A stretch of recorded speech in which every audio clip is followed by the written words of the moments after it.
Hello and welcome back to Dev Game Club, a weekly podcast in which two veteran game developers look at games from the past to discuss their relevance and impact today. I'm Brett Duville, and I'm joined as always by my co-host, a man who will go out this evening for pleasure as the night is still young. Tim Longo. I wrote that same quote down. I knew you would. I could not believe it. Because, it's a little pixelated, so I couldn't quite make out a couple of the words right away. And I was like, does that really say what it says?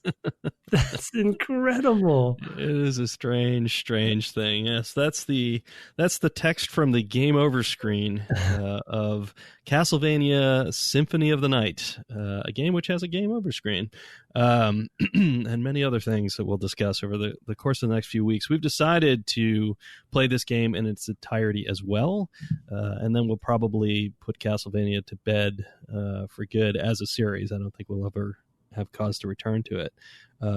But it is interesting to kind of compare, like looking at this arcade title and then this very different sort of title in 97. It's not tons of, I guess it's a few years between them. So yeah, but speaking of years, we were talking just a moment ago about what was out in 97, just to sort of acclimate people to where we were in gaming history.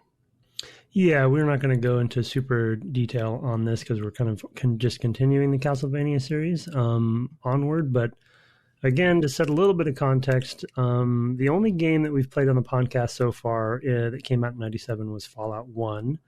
A couple other notable things to mention for this year would be GoldenEye came out this year, Gran Turismo 1, Ultima Online. I missed this one in pre-show, Brett. Jedi Knight came out this year. Oh, interesting. From our past. Mario Kart 64 came out as well. Tekken 3, but really Harvest Moon, a few other things like that. But the original Myth by Bungie, which is an interesting sort of footnote. But for the most part, not other than, I would say, Fallout and a couple others, not a lot of other contenders. Oh, actually, I did forget a big one, Final Fantasy VII. Yes. Oh, and Ribbon, the sequel to Myst. Oh, okay, yeah. That's dear to my heart. Personally important for you. Yeah, I mean, there's other ones in there that I liked. I mean, Dungeon Keeper I enjoyed. Final Fantasy Tactics sure. I love. Curse of Monkey Island, which I love. Total Annihilation, but I mean a lot of that's PC titles. There's not as much. Actually, we looked at Colony Wars a bit for Starfighter, as I recall, as well. The original Age of Empires. And especially one of sort of a personal note for me that's quite good and underappreciated game that a lot of people probably don't even know exists. That exists is the Blade Runner adventure game. That is the only licensed Blade Runner game. Wow. But done by Westworld or Westwood. Westwood. Yeah. Westwood. Westworld on the brain. Westwood before they got bought by EA. But yeah, interesting little one there. But yeah, it's a kind of a weird year, to be honest. There's one you worked on a bit, right? XVT. Yes, that's right. I was a tester on that. Yep. So that's definitely. That's another one to note. So interesting and kind of weird year. But it's, for Symphony of the Night specifically, I'm excited to see. I haven't been able to play as much as Brett has. He's played quite a bit more than I have. But I can already see structurally how this is pushing the buttons that I wanted the original one to play, or the four that we played before Super Castlevania. This is pressing the buttons that I wanted. Another thing we should probably point out before we get into the game proper, actually, is that this is the almost third year of the PlayStation in Japan. It came out, I think, in December of 94 there, and it came out in mid-95 in the US and a little bit later in Europe and I guess Australia. So you're a couple years into the PlayStation cycle. There's not. It's just it's odd to me. I guess maybe they were waiting and seeing, whether it was the PlayStation thing was going to fly. It's interesting because I went and looked about like what other titles were there. Was it just this huge gap between Castlevania 4 and Symphony of the Night? And no, there were a couple titles that were only in Japan, and like there was one that was on a particular hardware that was backported to the SNES, and I mean, it wasn't so it wasn't laying fallow that whole time, though some of those titles have only recently become available in the US, I think through that collection that's out recently. I think Dracula X might be in that one. That might be the one that's new to the West. But yeah, interesting to be this deep into the PlayStation cycle, and also be leaning into still being 2D, which is something we may not talk a ton about, other than maybe about the character animation and stuff. But when you have things like, Final Fantasy VII making a big splash that year, it's certainly interesting. Yeah. Well, we did play, not the same year, but we did play, I think it was the previous year, Tomb Raider, right? Right, yeah. Which was PlayStation 1 and PC, but also, PlayStation 1 sort of, not necessarily killer app, but it definitely was one of those games you play on PlayStation. And we talked a lot about the fully three-dimensional character action kind of game. And we've also played Soul Reaver, which was around the era. I don't remember. That was maybe 98. Do you remember when? Yeah, I think it might have been 98. Yeah, so it's like you have character action games. And I think in both of those cases, we probably talked a lot about the transition happening with character action specifically. And it is very intriguing to me, like Brett said, that this game is two-dimensional game on the PlayStation 1, when PlayStation 1 sort of like, so, I'm generalizing, but its claim to fame is really that transition into polygonal, gameplay and paradigms, which I guess, not being a Castlevania person, until we started playing these, I guess I'd never dawned on me that I think I always thought Symphony of the Night was the first sort of 3D game for Castlevania. I didn't realize it was continuing the 2D legacy there. And Rondo Blood, as I'm looking it up, that was originally PlayStation. That was PSP, right? So it was, at least that's listing. No, that's probably a port. I don't think that's right. Because then it was remade for the Super Nintendo as Castlevania Dracula X, and then the PSP as Castlevania Dracula X Chronicles. So this is the craziest thing. It was on PC as well, but no, it's PC Engine CD, yeah, TurboGrafx 16. That's what it was released on. Got it. Okay. And I think that's actually the one that was that's the one maybe that I was referring to earlier that was ported to the SNES as something else. Yeah, Dracula X. Yeah, Chronicles. Yeah, it's just very weird, very weird series about how they get from game to game. Oh yeah, and looks like that one was actually available through the Virtual Console. It was on Wii as well. Yeah. Another thing to note that we probably won't talk too much about, but we may if we do a bonus episode. It looks like this was Igarashi's maybe first. He was assistant director, but he was one of the directors on Symphony of the Night. He probably was working on previous games, but not in a director capacity.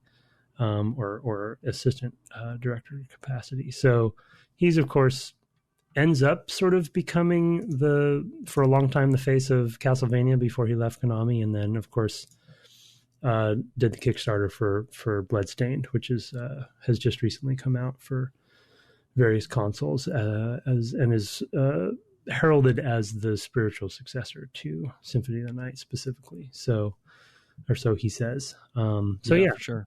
Yeah, but he's credited on this one, so you can see the structure change. Maybe that's some of where his head was going.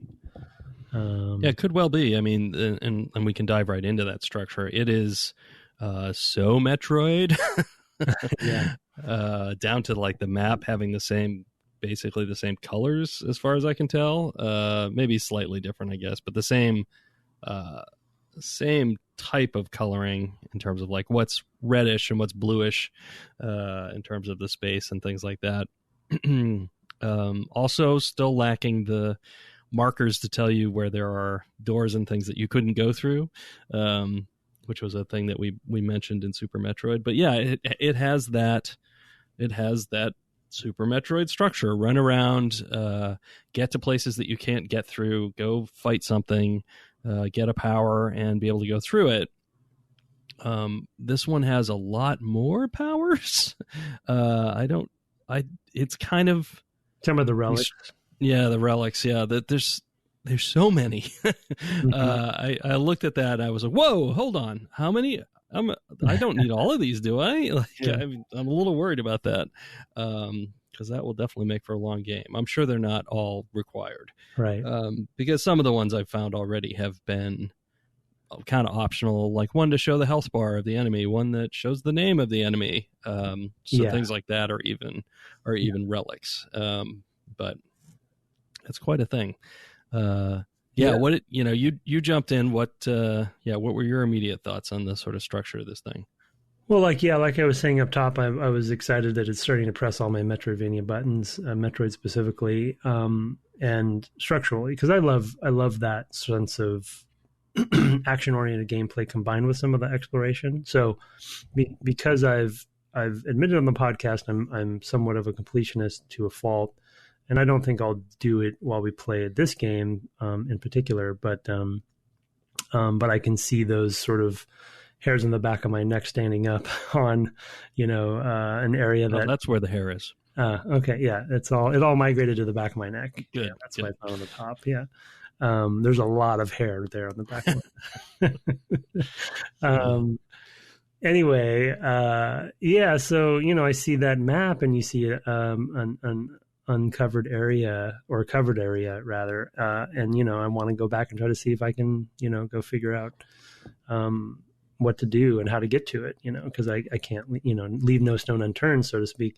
The bummer though is that, as Brett mentioned, and I believe we talked about with Metroid, they're not quite there yet with some of the messaging, quality of life. Quality of life stuff, messaging on the map. So it's going to be a pain in the butt to eventually backtrack and figure out why I didn't uncover this area the first time. And with, as Brett said, when you mathematically multiply the number of relics you're going to eventually have, and knowing which one to turn you need and when to go back to these areas, and having a memory. So I'm half thinking that I might start taking some notes and mapping some stuff out, but I may just bumble through it, or use some guides or something. This one may be one where I've already kind of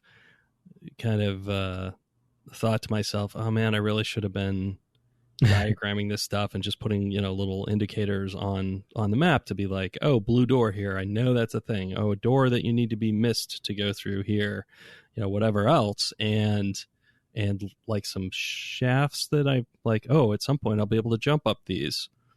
Didn't make a note of any of that. Yeah. And now I'm like, why didn't I do that? I know that I'm gonna want to go do that stuff. Mm-hmm. And I'm spoiled by later, especially Metroid Prime, I guess, which had really good indicators in a 3D visualized map of where everything was and what, oh, you need the white, whatever, the ice beam to get through this door or something like that. Oh yeah. And I just didn't do that. Now I'm like, well, I'm gonna use a map because I could have made a map, and hunting them all down, because I would say I've only played maybe in the 4 hour kind of area, 4 to 5 hours maybe tops, and I did quite a lot of stuff in that, but there was a point where I got the ability to open a type of door, and went, oh, I remember seeing one of those. And then was like, yeah. And I did ultimately find it, but there was a good hour where I was just like running around the map, checking rooms again. And, I found another blue door. I was like, oh, here's another one. That's good. But there's still just the frustration of, okay, I could just use a little help here. That now I can do this thing here. I mean, it could have just been an icon, in a part of the map saying there's a thing you can do here now. That would be fine. It wouldn't have to be a colored door or whatever. It could literally just be new information here. And that doesn't seem like it would be terribly burdensome, but it feels like it, whether they're riffing off of Metroid, Super Metroid or not, it feels like a choice, to leave some of this stuff more cryptic. Or maybe, we always have that sort of, the theory of game guides and, having that be sort of something that they're pushing. Or lengthening playtime and a lot of pressures, views of things. And I'm also extra spoiled because I think I mentioned on the podcast before, but after we played Super Metroid, I did go on to finish the Return of Samus on the 3DS. And that game is amazing. It is very, very good as far as a classical sort of Metroid structure. And as far as like the map goes, it is everything you want in a 2D Metroid game. Like, it's just perfect. So it gives you all the information you need. You can plan out, your long-term strategy for things. When you get an upgrade, you know what you can do and where you need to go. And it's very, very good. So I'm definitely missing that stuff. I played and finished that last year, I think. But all that being said, one sort of with the Metroid structure that they've added into this game, one thing, and I've only played probably 2 hours or so. One thing, I had a weird crash actually, and lost a bunch of time. And I'm playing on PS3 as well through the PlayStation or the whatever it is. PS Classics, yeah. PS Classic, yeah. But one interesting thing that I didn't anticipate that is adding kind of a cool layer of moment to moment for me that again I didn't think about, because in Metroid, because it's a ranged based combat game, and this is, unless you have some certain in particular like the knife or something, secondary weapons in this game, this is a melee focused Metroid style game. So it actually, I don't know what it is, it feels a little more actiony because you're having to actually go into combat with the enemies, face to face. You have to close in. And with Metroid, there's a lot more of sort of like, you know what I mean? Standing back and plinking away, et cetera, et cetera. And almost all the weapons you get, I believe, if memory serves, are going to be ranged in Metroid. And in fact, in that Return to Samus 3DS game, they added in that sort of melee kind of attack thing that allowed you to close in on some of the enemy designs. So that was cool. But in this game, it is Metroid, but there's this other feel to it, because you're actually getting in there, and it becomes a little bit more of a brawler in that way. So that feels refreshing to me because, it's not exactly just the same as Metroid in that way. No, that's a good point. I hadn't actually thought about that much. I actually do tend to prefer the ranged subweapon. I'm all the time running around with that dagger, and it's pretty good. Running across a thing and going, oh no, I want that back, which is another nice solved problem there. By the way, I wrote that.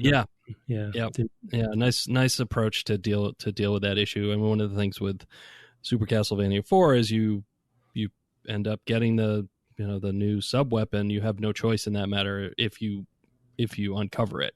And here, of course, it's more they're highlighted nicely, and you might get them from a candle or what have you, and instead of a heart, and then you'll pick it up and it will spit out your old one behind you in the direction you came from, and you can choose to just go back and pick that up instead. Like, oh, I don't want this. Like, I did try experimenting with the timepiece, the pocket watch, and I hated it because it used a lot of hearts, so I couldn't use it very often. I was like, well, I like my little plink, plink, plink, plink, plink ranged weapon instead of this that I'm only going to be able to use a few times before I'm out of hearts. So I quickly I died before long and ended up being like, well, I'm not going to switch from that. Now I know, right? Mm-hmm. So that was kind of fun, and I was glad for that. It's always a moment of panic when I pick up a new thing and being like, no, I don't think I want that. So that's fun. Although it's, you still have the opportunity to experiment. You could actually just use it right away, whatever you pick up, find out what it does, and then still go back to the other thing. You have time to do that. Yeah. So those are really nice quality of life improvements on the subweapons. Yeah, but I mean, to your point about as far as like the number of relics, when I looked at that list too, that was a little overwhelming, and I'm definitely intrigued to see how it comes into play and how much sort of kind of micromanagement you're going to be doing there. I assume the fact that you can turn some of them, well, you can turn all of them on or off. I would assume that there'll be times when you can't or won't want to have two certain ones on at the same time or something. I don't know why you wouldn't turn them all on. So there must be a reason, obviously, that maybe you found and I haven't. Apparently there's a shape shifting thing that happens eventually, which Yes, you mentioned the mist. And I guess there's a bat and a wolf or something, because that they yes, I've found the wolf power up or relic or whatever ability.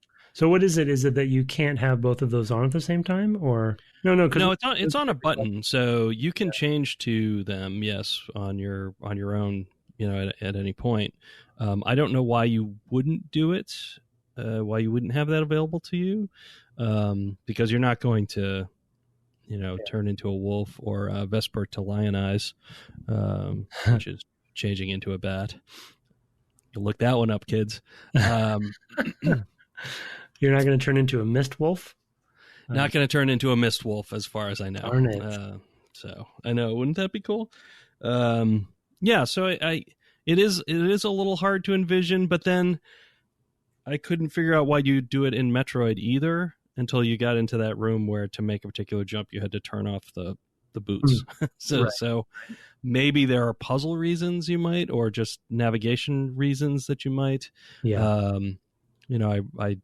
I look back on that as a room that basically teaches you that you can do that, but it's really the only time you have to. So it's kind of a weird thing to teach you when it didn't seem like it was necessary other than that place. Here, I taught you this thing that you have to do only here. Yeah. So yeah, weird sort of thing, but maybe, I mean, it's certainly possible that there will be times. There was a time actually after I got the name, to get the name of what you're fighting, that because of its placement on screen, there's those zombies that come up from the floor. If I was moving through that room really quickly, when I was retracing my steps a lot, I would sometimes miss them coming up from the floor because it was obscured by the name window. It wasn't obscured, it was just harder to see, right? Oh, because funny. So I was like, well, maybe I should turn it off, because I don't really need to know that these are zombies or blood zombies or whatever they're called. Right. But yeah, so little reasons why you might, and also challenge reasons, I guess. I mean, if you're a person who doesn't, this is way before all kinds of speed runs and things like that, but you can imagine, there are people who do different sorts of challenges. So maybe it's a minimal relic run or something like that. There's totally, you have to turn on the mist or something like that to get through a door, but maybe in general, it's a way to allow for customization of experience, which, which ties in nicely to RPG elements if you want to go there. Yeah, I mean, regardless of the necessity of turning them on and off, the fact that they have that option is really cool. And I feel like over the course of the podcast, we've talked about that from time to time, where giving the player more options on ways to augment their experience is always good. For whatever reason, put it in the hands of the player. So even if it's not required from a level design or mechanics perspective, I wouldn't say don't do it. It's just I'm interested to see if it actually does come into play or not, or if it was just kind of a thing they did, because it does. Obviously makes sense that it's not a big deal to do, right? Because of course all of those things are in there, and they basically turn them on or off based on whether you've picked up the actual relic. Now they're just adding to the player, once you've done that, you have the opportunity to turn it on and off yourself. So that's, there's no technical reason why you can't offer those things. Often I think that the issue is whether or not there become too many variables for a player to keep in their head. Right. I mean, the more options you present, right, the more you're kind of spreading that attention. And I think making it totally, or maybe almost entirely optional is nice that way. Like, if you never even looked at the screen, who would care? So I assume, I mean, if it's not the case that there are sort of puzzle or navigation challenges that involve turning things off, even if there are, most of the time you wouldn't have to think about it, I would think. So there is that. There is that too. Is that it's really just there for the people who really care, who really want to explore and play the game lots of different ways and maybe challenge themselves. So yeah, I mean, probably to the good. Yeah. We haven't talked about it yet, but the opening. Well, first of all, we're playing a different character in this game who doesn't have a whip, as far as I've seen so far. Maybe you get a whip. So far, I have not found one yet. But you do start. We talked about Rondo of Blood with an opening, sort of almost like, I want to call it flashback. But you play the Dracula battle, boss battle. It even has like a little title screen, doesn't it? Like final stage. Yes. Something. And you're playing Richter, right? Is that who it is? That's right. Yep. From the previous game, and so very cool kind of way to. And then they also, of course, do the text scroll. They can't help themselves. Every 100 years, Dracula returns. Exactly. But at least they threw in that little battle. I think they introduced another character in there, woman who helps Richter out. But you get a little bit of whip experience. It reminded me a little bit, to be honest, of Metal Gear Solid 2. Of course it did. Switcheroo, of characters, right, where you start a Snake and then you go into Raiden. And so, but anyway, it was kind of a nice little unexpected tease there. So you connect the two games, of course. It's supposed to be a direct sequel. But the biggest thing I want to mention there is that Alucard doesn't have a whip. And so we can also use that as a way to progress into probably the RPG and loot drop topic while I momentarily let my pooch out. So 1 second. Yeah, so I was surprised the degree to which it introduced elements that I associate with RPGs, in particular having an inventory where you have to equip stuff and make different choices about your armor. You have a number of different slots on the character. It's crazy. Things for, and sometimes just useless stuff like the sunglasses, which of course you put right on. Yeah. Because they make you look cool. And, that's kind of the ethos of these games. Got to look cool. I mean, what is a vampire hunter without his fashion? Yeah. Well, the character design in general is very, right? They have definitely leaned into their gothic, sort of overall, visual design with the series. And in fact, whenever you see sort of an image of Alucard specifically, I feel like it's from this game. It's that really classical, sort of headshot of him. But sunglasses don't seem to fit in that shot to me. But they're there. Which the concept of having multiple slots, is just crazy to me. And also stats, right? They're you're leveling up, your stats I guess are getting bigger. And defense stats and magic, I guess too. Have you found the magic combo? No, I saw in the manual there's something about magic, but I haven't found spells. Wow. How do you spells?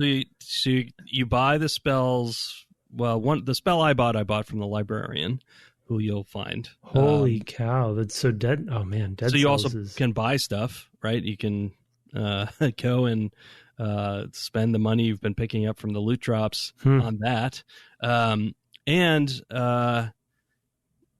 it's a combo like a fighting game style combo. Mine is I think it was left, up, right, and then it's triangle or something like that. I don't remember what the final thing was.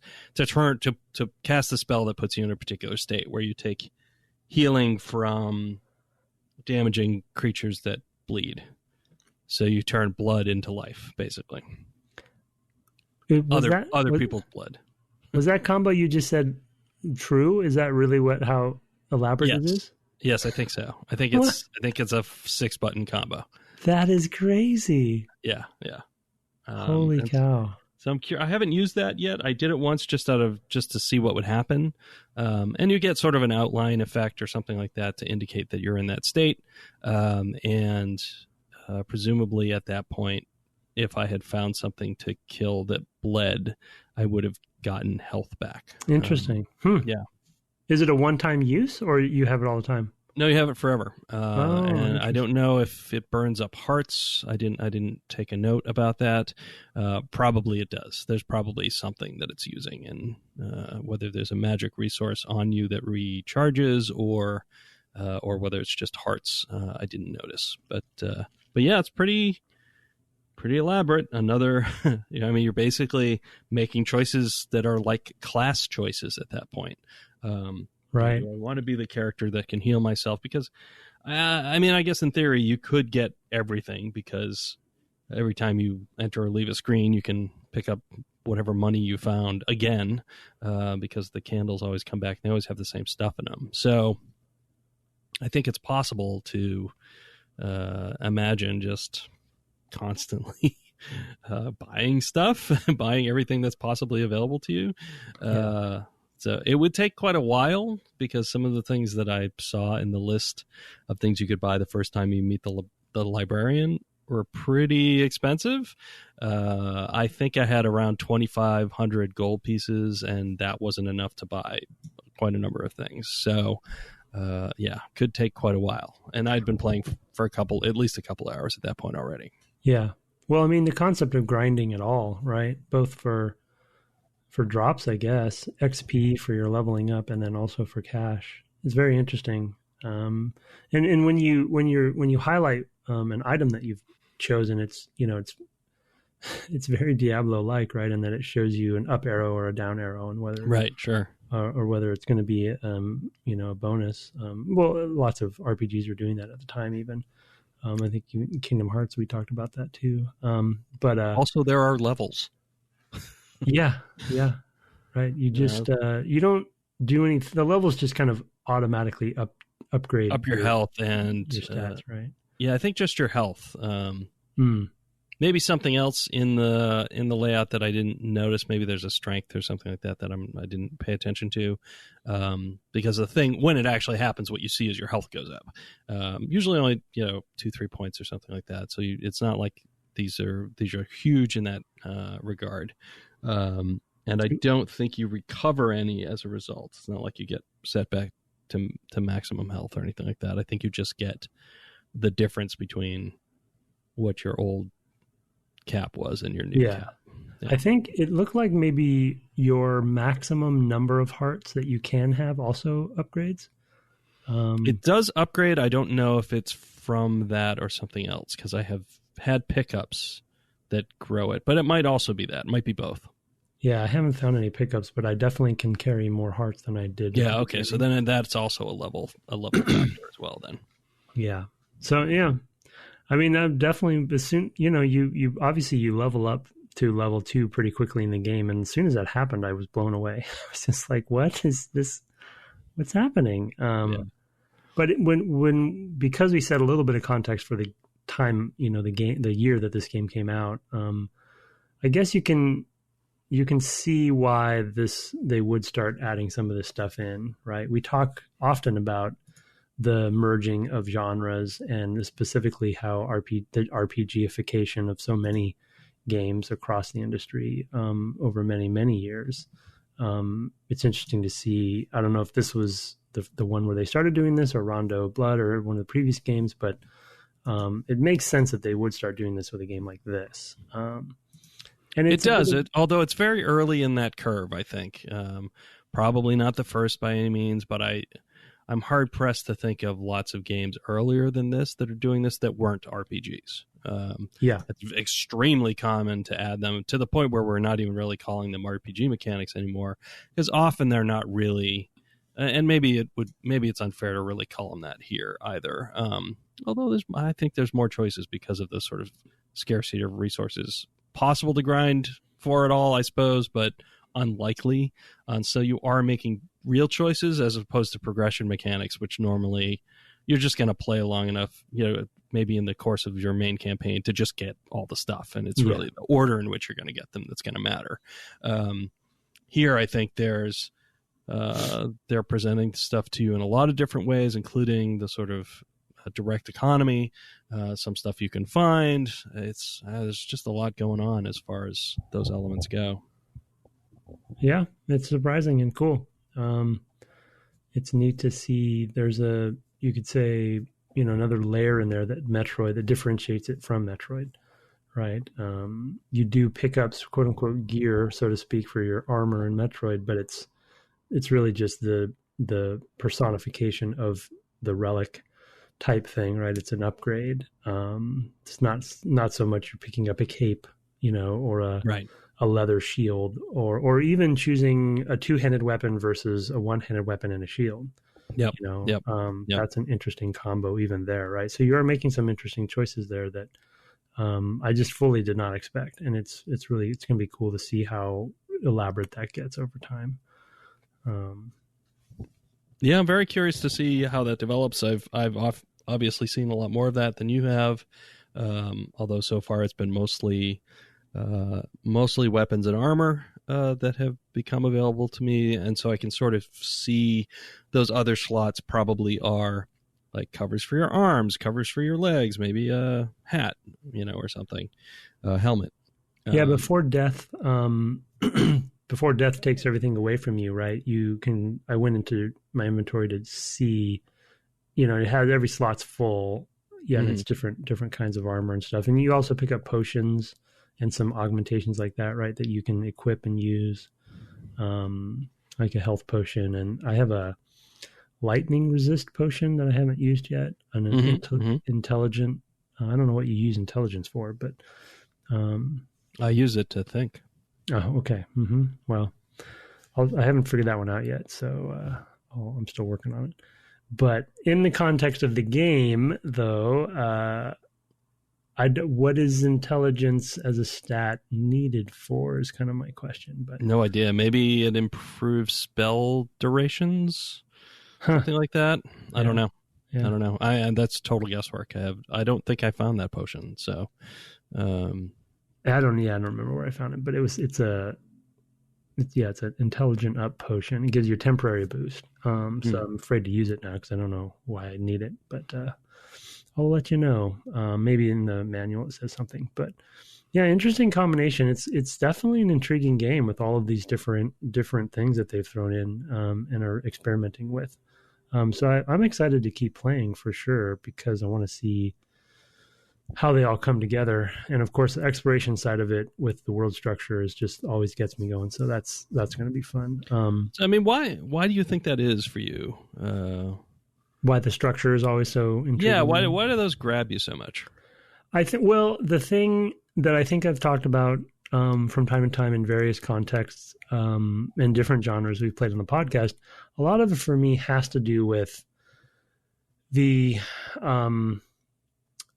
sort of like merging of different motivations for the player in a really elegant way. And so as the listeners probably know, I'm kind of more of an explorer type from a gameplay, gamer perspective. But when the concept of a world structure is open enough where I can explore and also utilize the mechanics and systems at the same time as exploring, I love how that stuff all kind of swims together and merges together. And Metroid style games are one of the best examples of that, at least from a 2D. It's not even a 2D thing, because even like the Arkham games in the modern example, at least Arkham 1, is a Metroidvania type game. And so I just love the concept that the exploration or the motivation for me to explore these worlds that are all interconnected and tightly, tightly designed and tightly woven, are sort of blocked, or the lock and key aspect of the mechanics are what actually allow you to progress and explore further. Do you know what I mean? So it's like they're not separated. A lot of like I use like a completely extreme example in the other direction, which is also another genre that I like.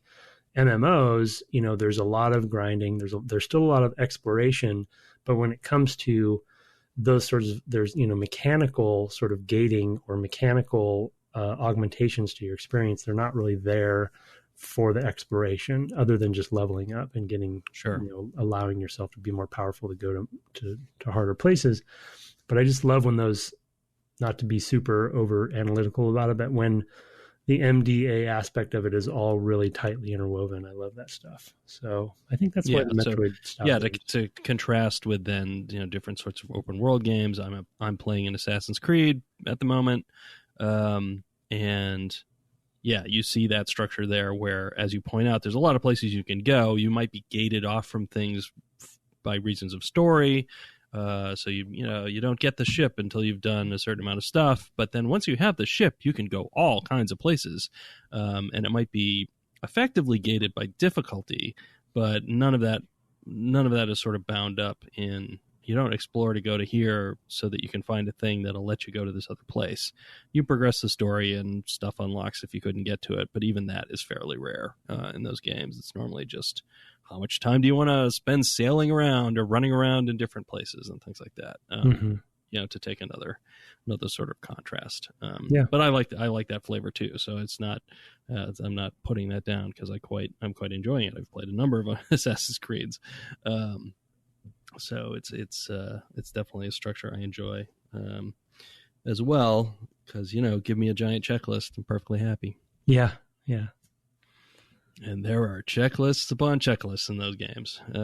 Anyway, yeah, I guess and that's probably part of my wanting the map to be a little bit more rewarding, or more for sure, yeah. Specifying where stuff actually is that you haven't done yet.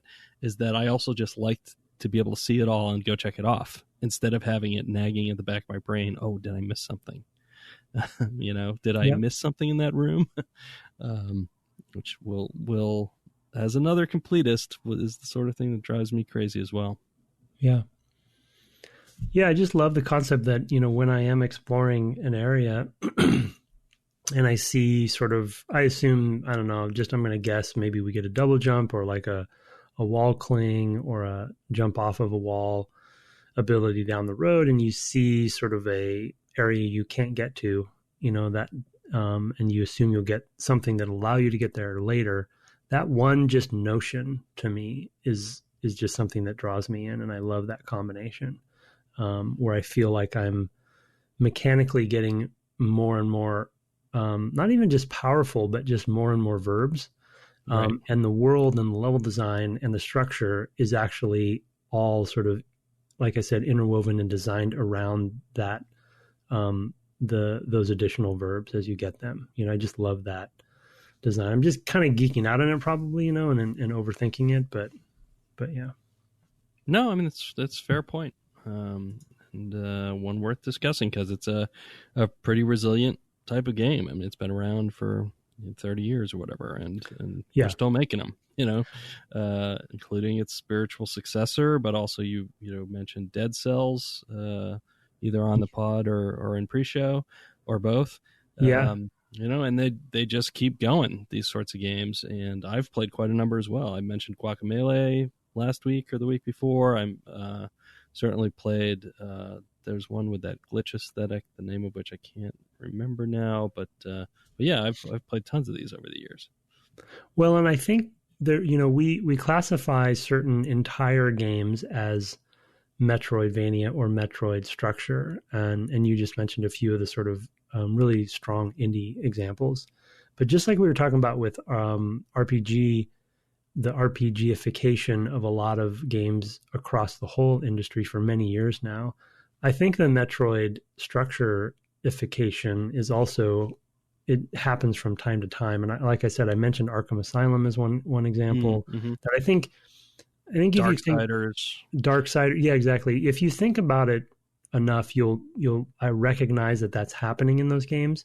But a lot of players, it might just kind of gloss over their heads, right? But that structure does bleed into lots of other games like RPG designs do as well, because it's, like you said, it's a proven kind of thing, and it's a good way to sort of help motivate both exploration and acquisition of mechanics and then new verbs, and then allow the player to feel quote unquote clever when they use those in really good level design situations to get themselves out, to a different location. And it's sort of that sweet spot for me where level design, world design, and mechanics and systems all come together. Yeah, for sure. Absolutely. Yeah. And, it scratches a particular itch, and I haven't played one of these in a while now. Guacamelee might actually be the last one that I played. So yeah, it's fun to dive back in. Of course we played Super Metroid on the podcast. But yeah, it's fantastic, and it's tried and true. It works. Keep using it. Yeah. And I can't recommend that Return of Samus more when it comes to really like that traditional structure. They did a great job with that. Cool. I hope it comes out on Switch at some point, because I think a lot of people won't play it because it's back on 3DS. But the 3D is actually quite good, as an aside. So, yeah. I don't know if we want to move on to feedback, or if we want to hit a couple of these short topics before we move on. I was going to suggest feedback, talk about what we're going to do next, and then do feedback. And maybe we'll just do 2 of them, because we've got 4 extremely long emails. And I actually, because I'm trying to fit in more exercise into my daily schedule, I'd actually like to try to edit this tonight as well. So okay, well, let's call it a little bit. Yeah, we'll call it here and move to feedback. Just for next time, and sorry I wasn't better on top of this on Twitter. We're gonna play. It was in part because I didn't know how far Tim was gonna get. We're gonna play up to defeating all rocks, I believe is how it's pronounced. Oh no, I said not that one. Yeah, no, that one, all rocks. I have no idea what that is, so that will earn all us. rocks. Is that what you said? OLROX. Yes. Okay. All right. Can't help you there. That's roughly the midway point of the game, it seems, in terms of different. I mean, just looking ahead to bosses and also a lot of navigation that's going to happen after that.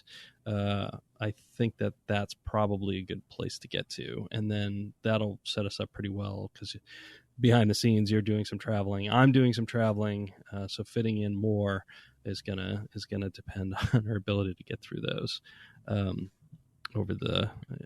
So I just feel like if we did a bunch now would be good. So yeah, that sounds good. Okay, let's turn then to. Email. I gave you the first one from Gothic Chocobo. Whew, okay. Got some biggies here.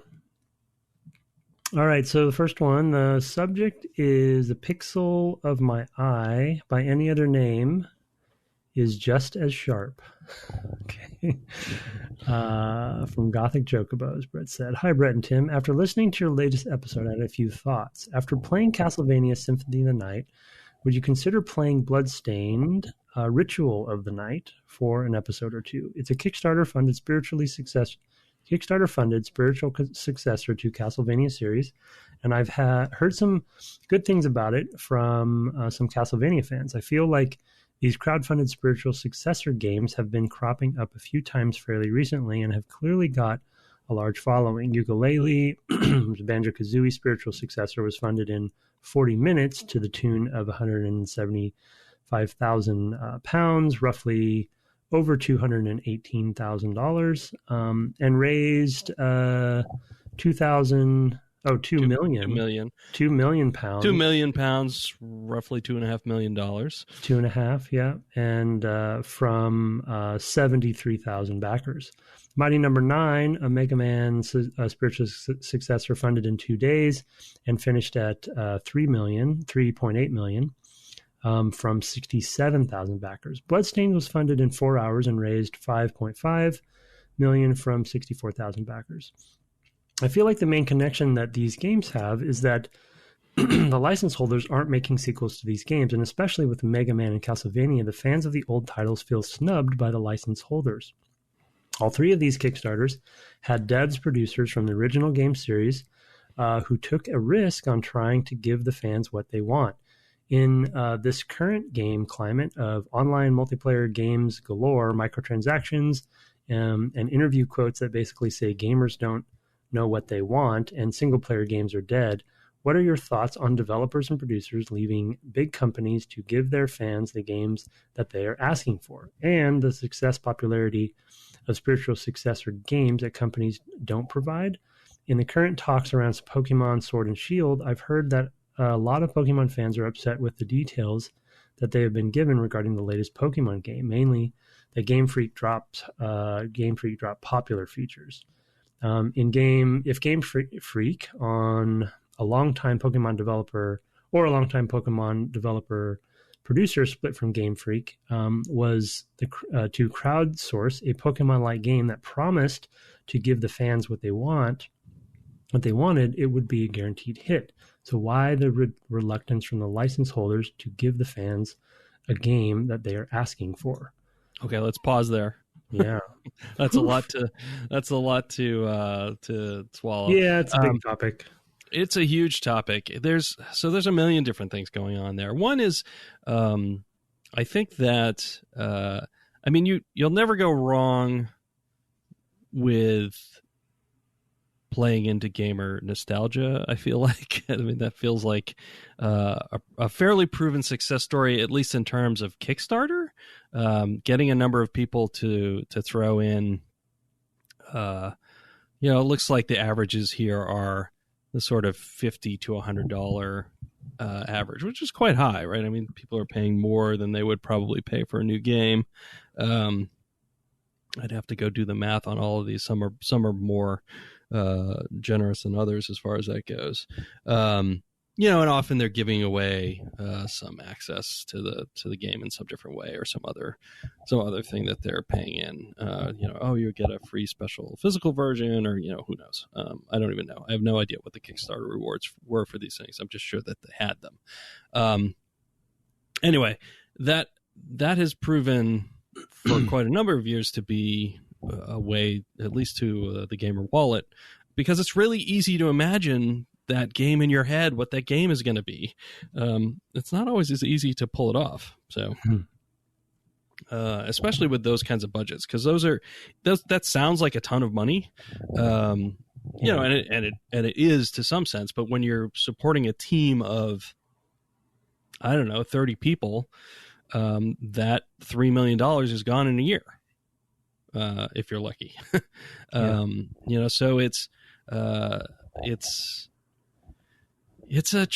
definitely tricky. And then we can dive into that a little bit more. And then as far as, providing features that fans want and things like that, I think there's often a goal of trying to find kind of new areas to explore around your design, and sometimes doing that means cutting other things. So you're trying to extend your franchise in some way, trying to do something different, because often there are developers who've been working on these things for a long time, and they don't want to do the same thing over and over again. And so they're trying new things, and then maybe that requires cutting back on some other things, whether or not they're popular. I mean, I think that I don't know enough about the features in question to speculate, but I think that's part of it. Is just, this popular feature costs this many dollars, but we'd like to try to explore this other feature which costs roughly the same amount of dollars. Let's try that. So yeah, a lot of ways, keeping it fresh. You will lose people ultimately if you don't change and evolve. So anyway, those are pretty much all my thoughts on those questions. Do you have any thoughts? Yeah, I can add a few things, but I think you covered some good thoughts there.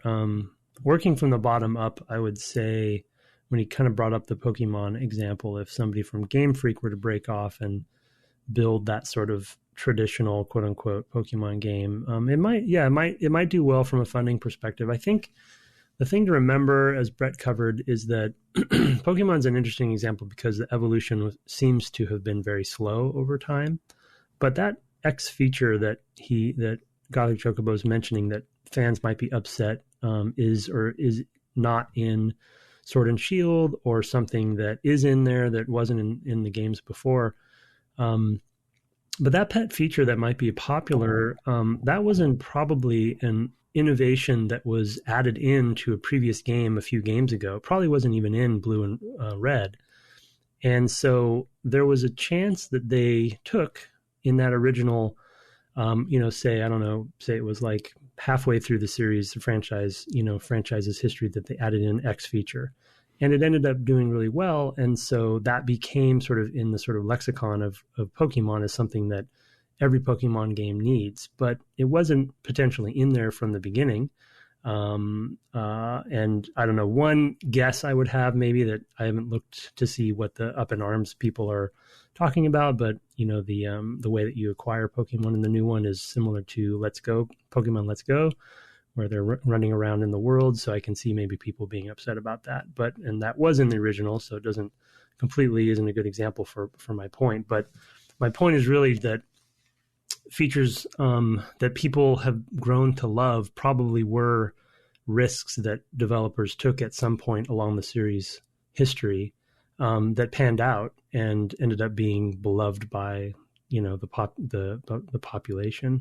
And so if you stop, like Brett said, if you stop actually trying to add in new things and innovate and progress a franchise, then it will eventually die. And I think that it sort of relates to the top of his point about the crowdfunding and sort of why publishers are making the choice to not really support these franchises anymore. I think unfortunately, oftentimes it does come down to sort of the business decision side of our medium, unfortunately. And I think in many of these cases, probably the business case just wasn't there. And so the publisher, as the franchise was going over time, it was maybe sort of declining. And so they didn't see the investment needed to really make a sequel wasn't justified. And as Brett said, I completely echo that those numbers that he cited seem quite large, but in the grand scheme of things, they're really not. And my total anecdotal understanding of a couple of the ones that he specifically mentioned, and to Brett's point, it being very hard to pull this stuff off, both Yooka-Laylee and Mighty Number 9, I think, were not living up to expectations of what the fans wanted. I don't think they actually succeeded at what people did have in their head, as Brett said. And then I think the irony to the Mega Man example is I think some of the most recent Capcom published Mega Man games, 11, are they on 12 now? No idea. They're actually doing pretty well. And so they've tried to take some of that stuff and progress forward. And they do have the sort of backing the budget to do that versus the independent. So there's definitely a nostalgic side of me that really loves that these developers are breaking off and doing this. And they're gaining, more creative control doing it this way, et cetera, because they don't have to be beholden to the publisher, but they're taking the higher risk. And I think Bloodstain as an example, it's nice to hear from Gothic Chocobo that it seems to be fairly well received. I haven't really corroborated that yet, but it was delayed multiple times, and it's way late as far as what they promised. And I think they also had to go out and get additional funding from other publishers, not just from the Kickstarter. So it was a pretty rough ride for them, I believe. So I'm glad that. And that's actually common too, is that sometimes the Kickstarter is really just a way to demonstrate to a publisher that there's enough interest here to make it a viable product. Also it's to some degree free money, right? And a lot of publishers won't turn that down. I do remember there being something, I think, around Bloodstained about that there was some a big controversy. Yeah, it was a fair amount of controversy around that. So it's the economics are really tough. Licenses are tough, for all the software that we use, and I mean it's really expensive to make games. So yeah, I mean you require a lot of expertise, and then of course you also got to get all kinds of dev hardware. I mean it just and there's stuff that you have to do again and again for every game that is annoying and frustrating and not super exciting to work on, and yet you have to do it every game. So you don't often have a leg up, especially if you've moved companies or whatever. So if you're starting from scratch on a Castlevania game or a spiritual successor, you got a long way to go. Anyway. Yeah, one thing you mentioned that resonated with me that I want to reinforce that I think is hard. I don't know. Hopefully it's not too much of a controversial statement, but I think it's hard for players and fans of a beloved franchise to really realize and sort of process and internalize. I think the best games that the fans have really grown to love, and franchises that they've grown to love and have really resonated with them, come from this awesome mixture where the developers were just as happy making the game as the players are to play the game.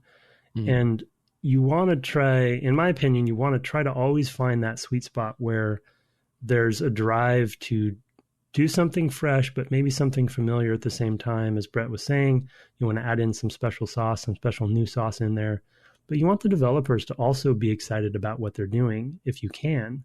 And that's going to drive the game to be better and better for the players, rather than just rinsing and repeating.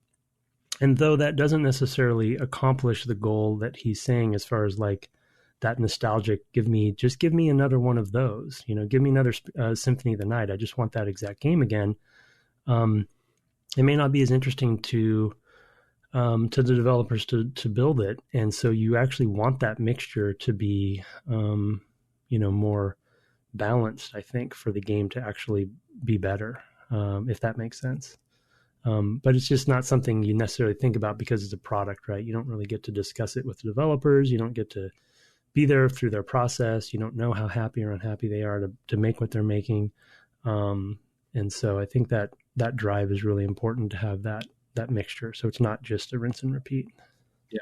Yeah. I've definitely been on teams that had new features that became a big deal because it was the thing that a bunch of people on the team were excited about, more so than, a bunch of fans want this thing. In fact, a lot of fans complained about some of those things, right? So that you definitely see that.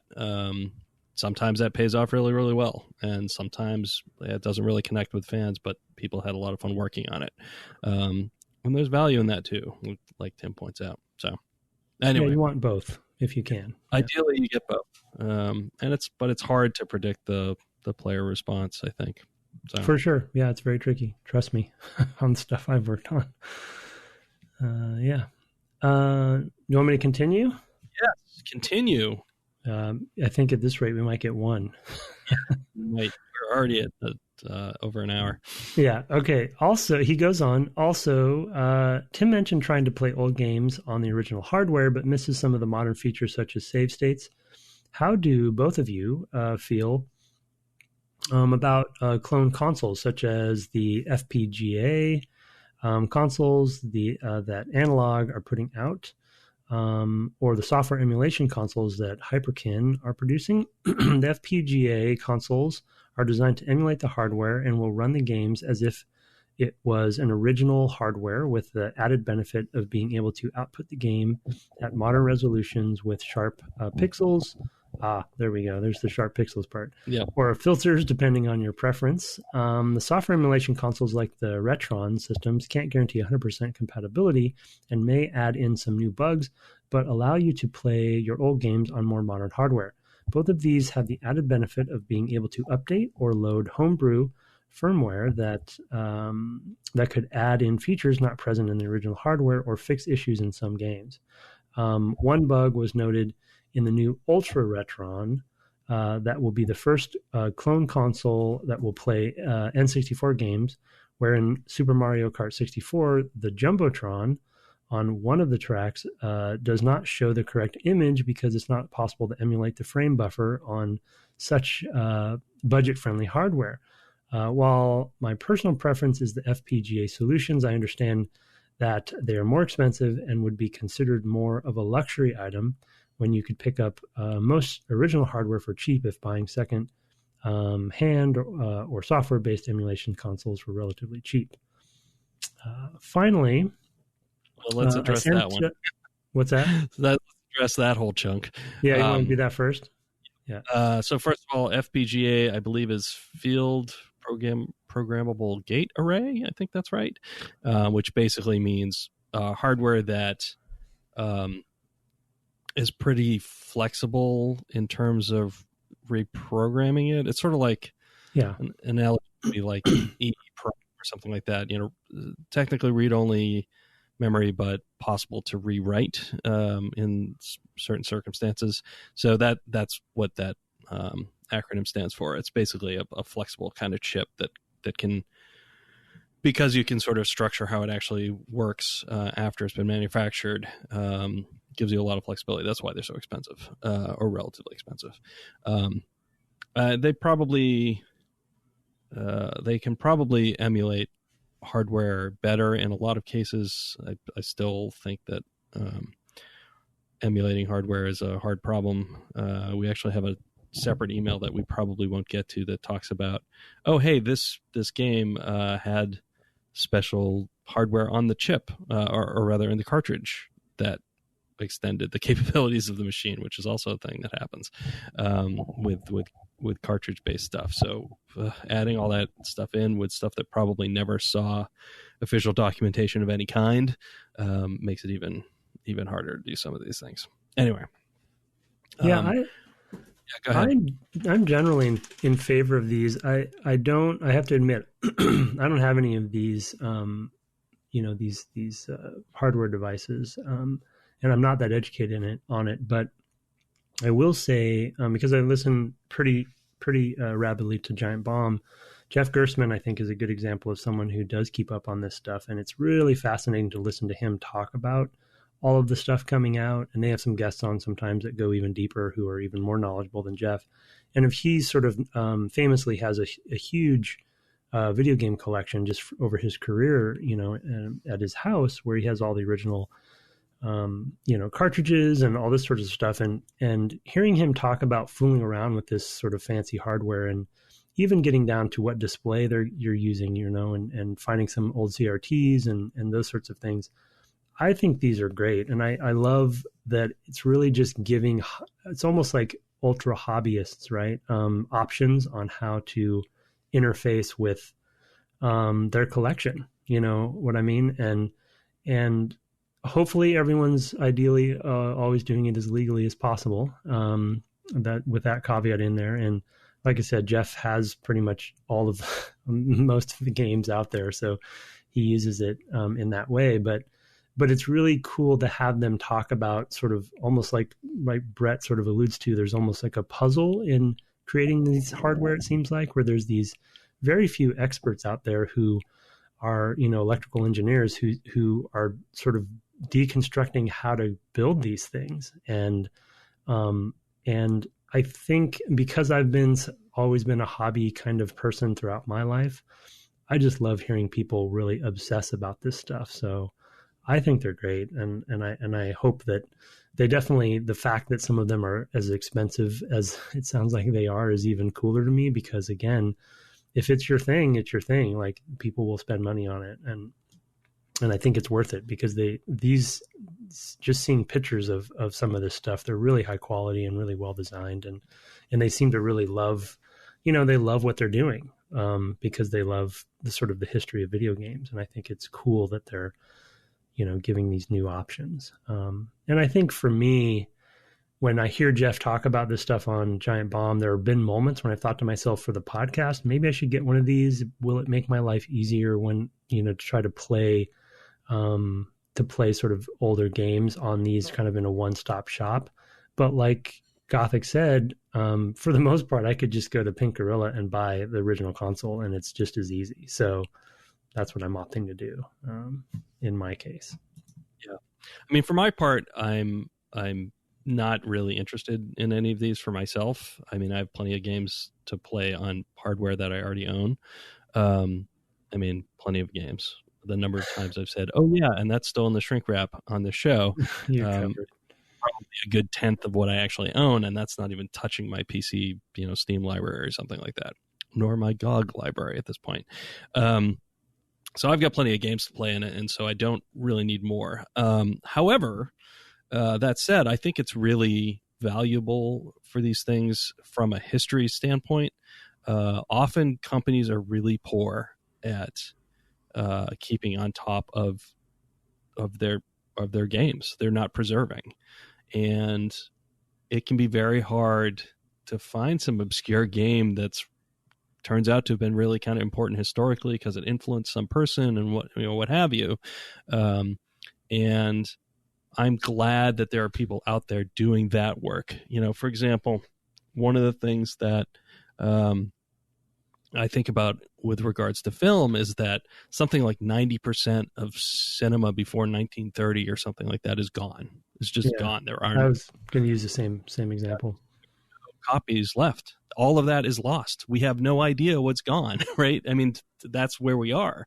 We don't even know what we don't know about cinema from that era. And there's a number of film kind of going forward from that's also been lost, but it gets to be less and less as you reach kind of like the more of the Hollywood era and things like that. But a lot of those old silents just gone and no way to retrieve them. And I'm glad that there are people who are interested in figuring out how these things worked, and therefore preserving them. I mean, I know that with the SNES Classic, or at least I've heard that. I don't actually know this, but I believe they leaned on actual, effectively illegal emulators to implement some of the titles on that thing. So. Yeah, I think so. I mean, I've heard that. I don't know that I've heard anything kind of official from anywhere, but I believe it, because they certainly haven't been doing it. And that's often the case. And we also heard reports from Square Enix just this past E3 in some interview. I heard where, they say, well, sometimes we don't re-release this stuff because we can't find it. Like, we don't know where it is. Well, there's a notorious, isn't it, Final Fantasy VIII, sort of a notorious story about how they didn't have the original source code, so they couldn't. That's why it hadn't been ported to PC or other consoles. Yeah. So they had to. I don't know how they eventually did it, because that was a big announcement at E3 that finally they're updating Final Fantasy VIII somehow. So I don't know what they did, if they found it or they reconstructed it or something. But look at the new version. It doesn't look that much better. So maybe they didn't do anything. They just, I don't know how much they've actually done. Yeah. I mean, they might be emulating it and sharpening the textures, right? Yeah, right. Or something like that. Which is the best. Yeah, they might be able to do, because literally, I think the story there is right. The source code just vanished. It's gone. Yeah. And at LucasArts, I know that Starfighter actually might have been the first title to do this, or maybe it was Racer. I think it was Racer, because Eric Johnston was the lead programmer on that. But prior to that, so what we started doing at that point was, the last thing a lead programmer did on a project was he created a PC that had everything on it required to make the game. So that was source art. It was the actual made 3D models. It was the compiler. It was all the code, of course, right? It was just all the things you actually needed to build the shipping version of the game, to serve as and it was like literally a PC. We took these, just our regular desktop PCs and put them in a room, these towers, and there was just a room that had all these different pieces in it. For all the different versions. It was the last thing I did as lead programmer on Jedi Starfighter. I was not the last to leave the building on Republic Commando, so I didn't do that. I assume Steve Dykes did. But that was what we did. We started doing then. But that was in, 2000, after however many years of LucasArts stuff. Yeah.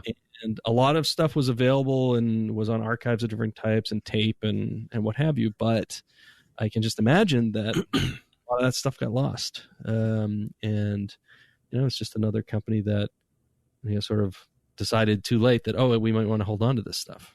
So, yeah, it's a whole huge can of worms. So I'm glad for preservation reasons to have it. I hope all that just keeps going. But we'll see. Companies are not the best stewards of the past. Yeah. Okay.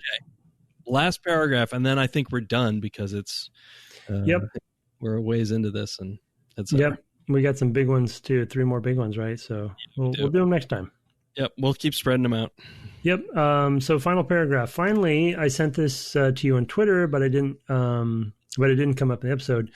Game Maker's Toolkit made a couple of videos around the level design of Super Mario games, Super Mario 3D World's 4-step level design, and analyzing Mario to master Super Mario Maker. After watching these, do you have any more thoughts on Super Mario versus Castlevania level design?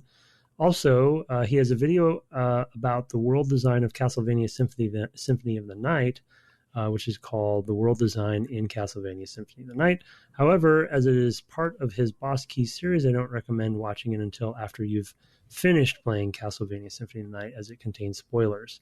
Many thanks, Gothic Chocobo, and then he puts in links for those videos, which I have not watched. So they'll be in the show. I haven't watched them either. I have not had a lot of bandwidth for that lately, as I prepare to be away for a month.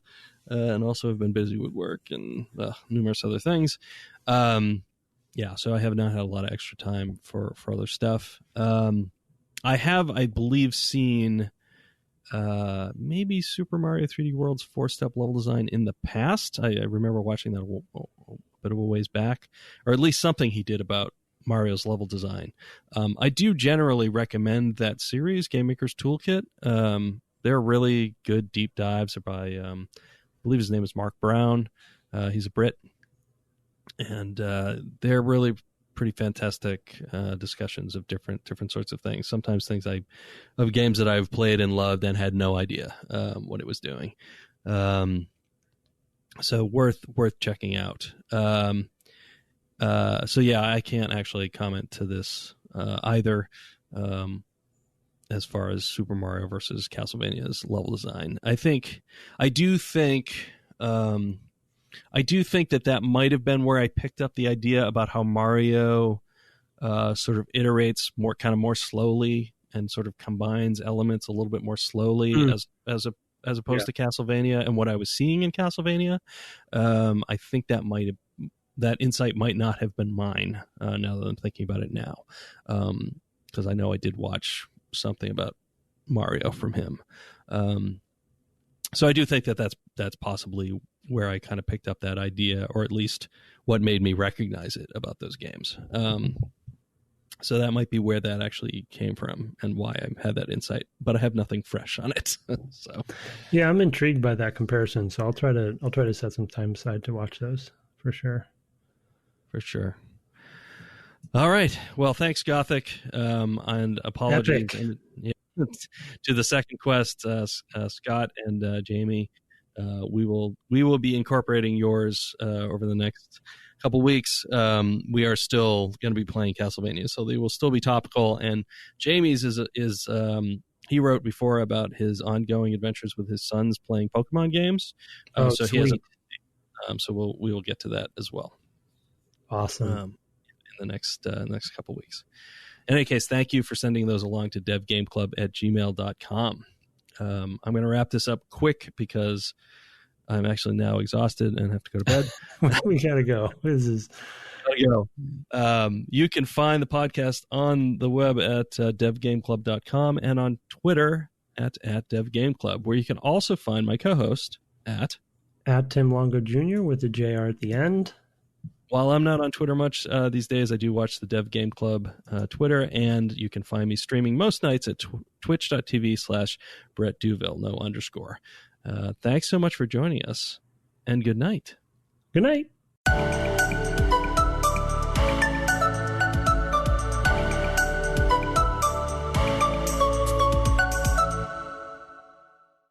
Good Symphony of the Night. Oh, you missed it. I didn't. Maybe next week.